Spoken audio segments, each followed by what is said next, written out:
You know if this geezer's in it, it's ancient aliens. It's funny because he looks like he's just come out of that tube that's about to test the aerodynamics. So many memes about that guy, aren't there? You always see the pictures. I'm not saying it's aliens, but it's aliens. Yeah, because he's the meme format when he's in the interview, just like, yeah, this guy looks like he thinks aerodynamically. But I've never seen a seagull with a jet engine. So. Attention! All things shared in this video are simply the opinions of the Unexplained Files. The following footage is not tampered with, and all of the events and reactions are unplanned and genuine.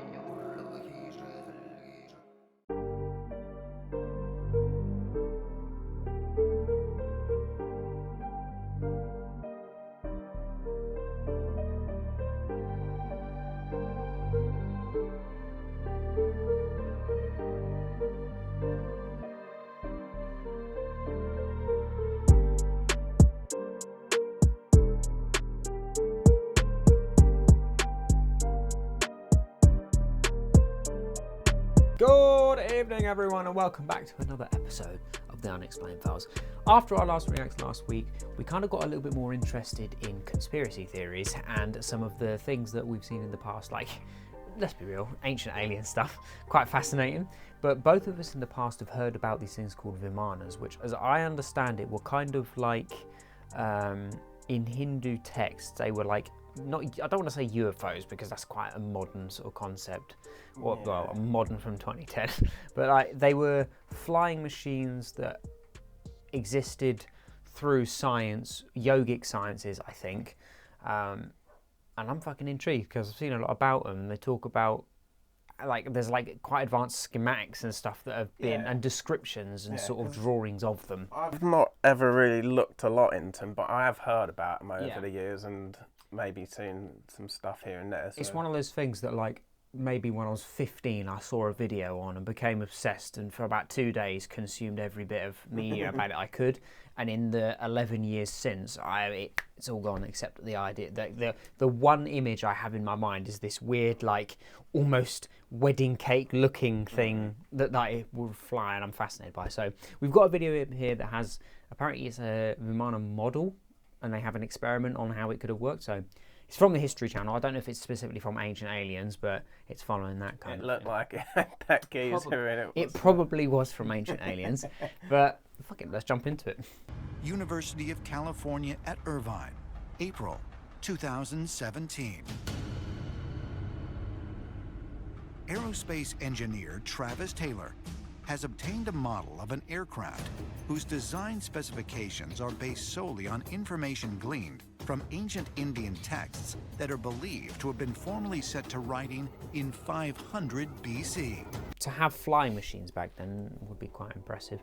But I have my own theories about how this information could be a lot older than what we think. Like, they say, you know, this is like 2,500 years ago, basically. But Indian religion's a lot older anyway, isn't it? Well, yeah, well, they go even further back than that, because they think that there's these Indo-European faiths that kind of branch out, like, after a convergence point. So you have this Indo-European faith, or Proto-Indo-European faith, that then goes across the world in various ways and develops into things like Hinduism, and by extension things like sort of Roman pagan religions and Celtic pagan religions and Norse pagan religions. All of these come from the same origin point that then spread out. So my theory on these sorts of things is the information could be a lot older than we think, but at the time that this sort of text would have been written could have been older information that was documented then through their lens at their time, because they then have a legend that came from thousands of years even before them, and they're kind of, so we don't actually have a good frame of reference of the time scale to determine if it is a viable flying machine. So, explain to me. You know if this geezer's in it, it's ancient aliens. It's funny because he looks like he's just come out of that tube that's about to test the aerodynamics. So many memes about that guy, aren't there? You always see the pictures. I'm not saying it's aliens, but it's aliens. Yeah, because he's the meme format when he's in the interview, just like, yeah. This guy looks like he thinks aerodynamically. This is our aerospace vehicle model. It's connected to this boom. The armature has a force gauge on it. That's what I was going to say, because they're talking about whether it's like aerodynamic away. It doesn't matter, like, because if these things are flying like they say they are with anti-gravity and all this kind of stuff, you see some of the UFO footage or what they say the shapes of them are, and they're just like make no sense, like aerodynamically anyway. So. Absolutely. Well, that's what I was thinking, is probably in the same realms of what you were thinking of. These cultures aren't using the same forms of propulsion that we use, All of our sort of like modern technology usually is based off of like nature to some degree. We study birds and we've learned about aerodynamic, watching creatures fly, and they've imitated that. And that could to some degree be how these things existed in the past. But I've never seen a seagull with a jet engine. So they're using a very modern perspective in a world that was different. There's this theory of like cycles of humanity or cycles of culture where different forms of technology have arisen and fallen. And like the biggest idea I can think of that is that there are some people that think that in the past, rather than combustion engines and computer technology, they had like sonic technology and just different ways of functioning. So maybe this could have been some vibrational form of thing. But to use a modern frame of reference just doesn't really work, because of course they're going to go, this isn't feasible. Well, we're not going to go that route because we have a solution to the problem. It's like in nature. As soon as there is a creature that evolutionarily fulfills a niche of what it needs to do, that stops evolving. And the second that creature's now gone, a different solution might be found by evolution in another creature to fulfill the same role, and now you have the same role being fulfilled by two different functions.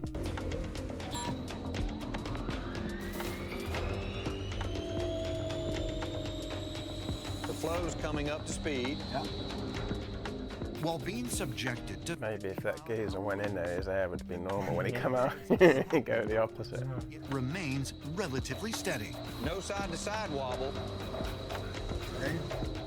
Sensors record the measurements of various forces, as well as torque and pitch, to determine just how aerodynamic the body is. So our vehicle in the wind tunnel experiment was showing positive lift like an aircraft would.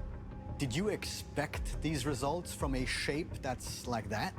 Well, the shape looks like a lifting body to me, but you never know until you actually do the experiment. I get irritated watching it because, like we've said, they're just looking at it from this perspective of how we use aerodynamics nowadays. Like, why are they not thinking, is there alternative means of propulsion or anything? You know, it's just they're just going on what we have nowadays. They say that this information they've gathered has come from like texts. They haven't spoken about where those texts come from, if they're a part of a sacred text, where they're from. They've provided no reference for people to go and review it themselves.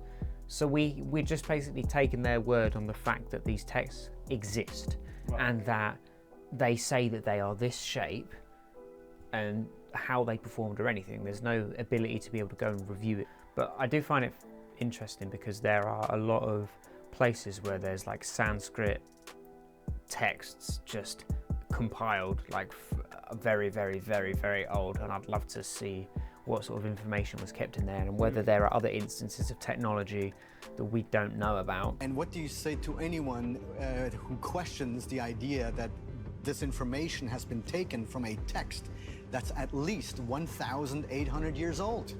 The only thing you can say is we performed a good scientific experiment, and the results were that the shape made from those texts is a viable aerodynamic structure. The Sanskrit texts of the Hindu and Buddhist tradition talk about incredible flying craft called Vimana. They're sort of a cross between a modern stealth fighter and a flying saucer.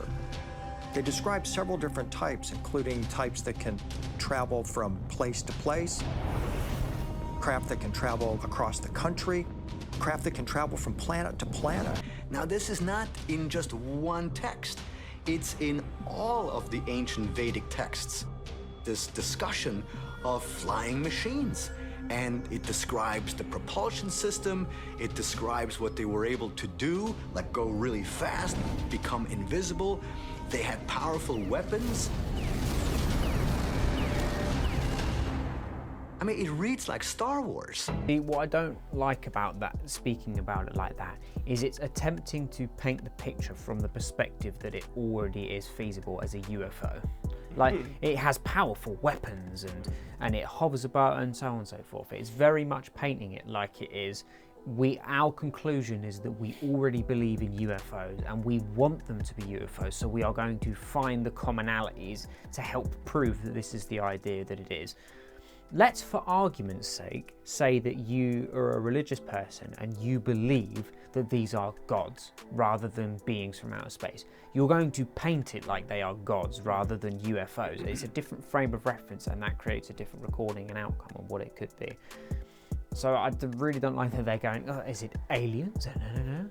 Oh yeah, they. Well, obviously, being this show, they jumped to that anyway. But you know, no one really knows what it is. So. It is important to point out that your frame of reference very much depicts how you are going to record and document and relay that information. For example, the Sanskrit and sort of Indian, Hindu and Buddhist ideas of these is they're claiming that they are like these weird, like sort of pyramid-shaped kind of flying craft. In different parts of the world, the common thing that you see is rather than that, they call them chariots, and they look at them as horse-drawn chariots. Now, in different parts of the world, the technology that took you from place to place was chariots or boats. So the common thing you see is ships, which implies it's sails, and chariots, which take you across, which is the two that we see in different faiths. But in different parts of the world, they talk about space ships. Right, yeah. And even if you looked at that example of the Vimana that they showed in the last video, it looks very submarine-like, very ship-like. That kind of the basis for what we understood about aerodynamics, ironically, wasn't actually through the air, but through the sea, what needed to cut through water. So when they're trying to document what these things could be, they're doing it from their frame of reference, and their frame of reference is ships and how they work. So it's like a ship, but in the sky. So we talk about it like it's a ship in the sky, and so you're going to describe it like it's a ship in the sky. And once again, if you have an idea of what you think it is, you will explain it to things that match that. If you showed a child what an X-Wing was, and then you never gave them any like influence of Star Wars again for the rest of their life, and they see something flying through the sky, they've never seen a plane before, they're gonna go, it was like a fucking X-Wing. It had lights on it, and it made a noise when it went over like an X-Wing, and they're going to describe a plane as if it's an X-Wing. You kind of got to look at it through that frame of reference, and that's what intrigues me about this. What was behind it, and how can we look past how they saw it? They are able to kind of take off without having to run. So it's not like our aeroplanes. There is something that can hover, it can fly. The Vimanas are circular in shape, so they're pretty much like a flying saucer. Circular, and they can just sort of stop and up and go without running. Wasn't there those things in recent reports where the flying machines that pilots had been seeing were like glass cubes with spheres in them that were able to like move and stop at will, defying the laws of what we understand gravity and things like that to be. There's been all kinds of weird shapes and sizes reported. So. Yeah, but they have this common thing of they can just sort of stop and then just move and take off and go wherever they want. So sudden acceleration that would defy, modern physics kind of thing. Like a lot of the things I've looked at, they talk about there's some kind of gravity wave or bubble that's projected in front of the craft. So even if you add that sudden acceleration, there's no effect on the vehicle itself. So, because obviously if you suddenly accelerate like that in a plane, you'd be killed from the G-force. But other things that were observed by our ancestors here on Earth. We have descriptions of some of these vehicles being involved in battles. They were able to fly incredibly fast. Got that painting from Germany from like the 1600s, and where they've got all the spheres in the sky, and they said there was a battle. This has given me quite an interesting thought, actually. So he's saying that it was reported that people in those old times saw these flying things fighting each other. So, like we were talking about earlier, where different cultures have like chariots and ships and stuff like that. In Norse faith, there's two tribes of gods and goddesses. There's the Aesir and the Vanir, One are kind of attributed to be more nature-based beings, and one are more kind of ethereal. That's not quite the right description. It's a bit vague and difficult to explain. But these are two cultures or two tribes that basically fought to a stalemate and basically agreed that they were both too powerful to be able to defeat each other. So they just come together, traded hostages kind of, and then those hostages live with each other and so on, and the war is over. If you took that example of these ships, Vimanas, fighting, two different types of Vimanas fighting each other, and then you look at in Norse culture the Aesir and Vanir war, if they're on their chariots fighting each other, it's this similar fight between two similar godly beings from like a perspective. So, and you know, the roots of where Hinduism and paganism come from are the same place, just separated by a very long time. So I do find that quite an interesting connection. When we encounter these incredible craft, we have to be open to the possibility that these are some kind of extraterrestrial craft, or the builders or designers were of extraterrestrial origin.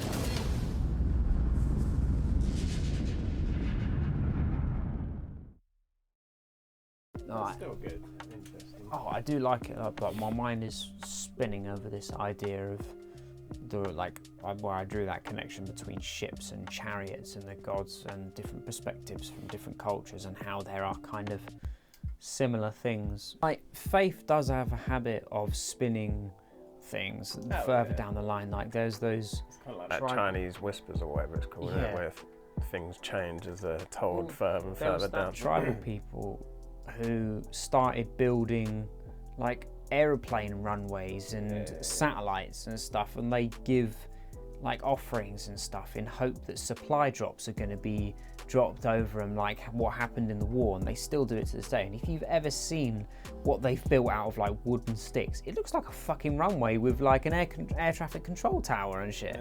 So they're convinced that if they mimic these habits, it will bring the same end result, which is a very human function. Repeat a pattern to get the same result.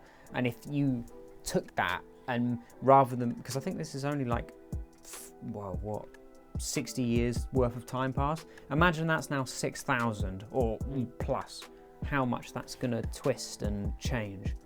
But cool, there we go, Vimanas, the Hindu and Indian Buddhist Hindu Sanskrit texts that talk about flying spaceships in the sky.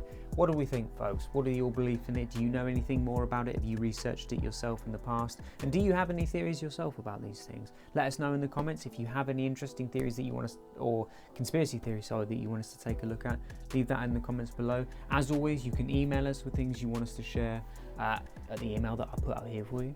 And we hope you have a fantastic rest of your evening.